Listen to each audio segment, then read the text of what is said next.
I have a question.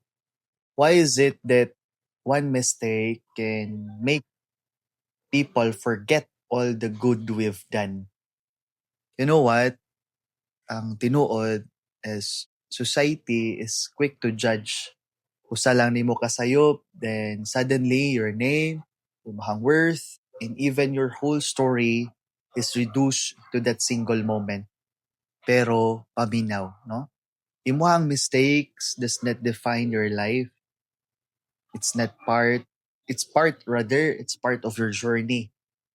It's not your final destination. Kabalo ba ka nga ang matag santos kay naa sila'y past? And every sinner has a future. What matters is not the fall, but how you rise after it. So don't let people's judgment imprison you.